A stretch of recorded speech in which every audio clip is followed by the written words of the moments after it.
Good morning. Welcome to the forecast discussion for Friday, August 12th, 2016. Well, I don't know how many different ways I could say humid out there, but let's just say it's disgusting and horrible. Unless I have actually met some people who actually enjoy this weather, I would say you're crazy. This is absolutely oppressive here that we're dealing with temperatures ranging from the lower to mid 70s over the interior. This is 8 a.m. 8 a.m., lower to mid 70s over the interior, upper 70s to lower 80s along the coast and urban areas. And by the way, the dew points are in the lower to mid 70s, so it feels like the lower 90s. And just have fun if you're heading to New York City and you're going to one of those subways. It probably feels more like the mid 90s. It's just disgusting and horrible out and really uncomfortable.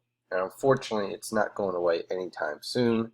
At least not through this weekend, not into early next week. Maybe by Wednesday we start breaking this down a bit.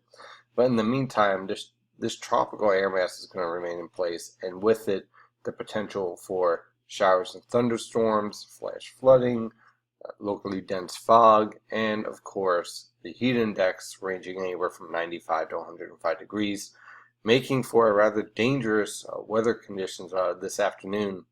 So if you're outdoors, drink plenty of water, take it slow, because this humid, it's one thing to have a hot day.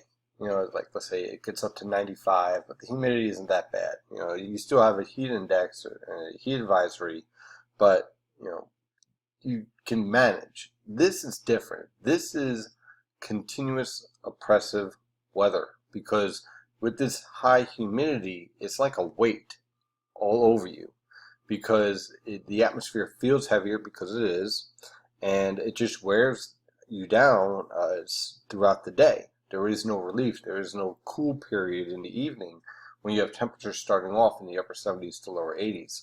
So what I'm trying to say here is that if you work outdoors, take a lot of breaks, drink a lot of water, and if you start feeling run down, it's time to get indoors and cool off, because a heat stroke can catch you without much notice in this type of weather. So definitely use some caution and be prepared. Aside from that, thunderstorms are going to be capable of producing flash flooding with little to no notice in some cases. So if there's roadways that are submerged, please do not drive through them. Go find a different direction, find a detour, but do not drive through submerged roadways, because the water could be deeper than you think. So now we got all that out of the way, let's take a look at our forecast. On our radar, well, we start to already see some tropical showers already starting to move through the region. A lot of this is starting to weaken a bit, but you can see a new development of showers and thunderstorms over southwestern Pennsylvania and West Virginia that will head towards our neck of the woods and basically reinvigorate showers and thunderstorms once again throughout the region. Again, the best potential for showers and thunderstorms looks to be as you head towards northeastern Pennsylvania, northern New Jersey, the Hudson River Valley, and Connecticut. But certainly keep an eye on that potential for central and southern New Jersey as well, and New York City and Philadelphia metros as you head towards this evening, as showers and thunderstorms will be a threat. And the evening rush hour likely will be impacted with thunderstorms capable of reducing visibility below a mile and rainfall rates over an inch per hour. So certainly something to keep an eye on as we get ready for the evening rush hour. On the infrared satellite picture, you see our Bermuda high is in complete control from the surface all the way up to 500 millibars, basically leading to a southwesterly wind from the Gulf of Mexico through the Tennessee River Valley, through the Ohio River Valley, and right into our neck of the woods, transporting basically a tropical air mass from the Caribbean right into our neck of the woods, right into the Philadelphia and New York City metropolitan areas, basically leading to weather conditions that you'd probably see more in Puerto Rico than you would in New Jersey. But again, this isn't something that's incredibly unusual. This is summer. This happens sometimes when you get a ridge developing over the western Atlantic and it builds into the east coast. It's something that happens in the summer, and in this case it is well established and producing rather humid weather conditions. So let's dive into our forecast. For this afternoon, watch out for widely scattered showers and thunderstorms capable of very heavy downpours, high temperatures in the lower to mid 90s in much of the region, upper 80s right along the coast and on Long Island. But the heat index again will range anywhere from 95 to 105 degrees, so do take some caution. This evening, those showers and thunderstorms will continue to linger around the region, start to collapse as you head towards midnight. Watch out for locally dense fog as you head towards tomorrow morning, with lows, if you want to call them that, in the upper 70s to lower 80s. Tomorrow afternoon, again, return of the threat for showers and thunderstorms with the potential for some very heavy downpours. High temperatures range from the upper 80s to lower 90s along the immediate coast, lower to mid 90s everywhere else, with the heat index in the upper 90s to lower 100s.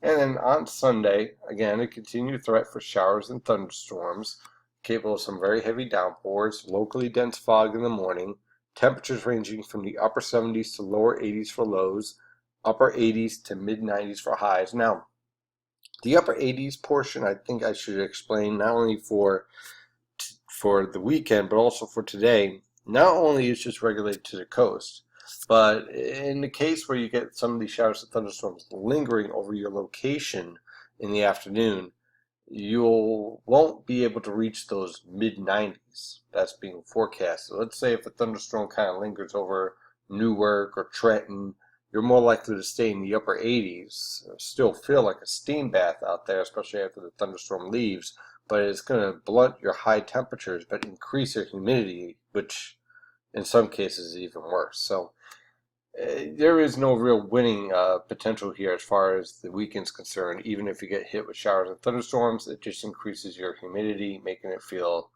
even worse out. For Monday, that cold front that is over the Great Lakes will finally start to move through the region. Now, this is not going to be a fast-moving cold front. It's going to stall out right over the Philadelphia, New York City metropolitan area, leading to showers and thunderstorms more widespread on Monday. Temperatures will range from the lower to mid 70s for lows, high temperatures in the upper 80s. So you see it's a little bit cooler because we have more cloud cover and showers and thunderstorms. On Tuesday, pretty much more of the same. The cold front is kind of stalled right off the coast, leading to scattered showers and thunderstorms, lows in the lower to mid 70s, highs in the mid to upper 80s. On Wednesday, that frontal boundary lingers over the region with the threat for showers and thunderstorms once again. Lows in the lower to mid 70s, highs in the mid to upper 80s. And on Thursday, not much in the way of relief, unfortunately. A cold front will linger over the region with a trough of low pressure kind of lingering off the coast, leading to showers and thunderstorms as a threat. Lows in the lower to mid 70s, highs in the mid to upper 80s. And for Friday, we finally get a little bit more relief with high pressure in the St. Lawrence River Valley building south. That could lead to a reduction in humidity.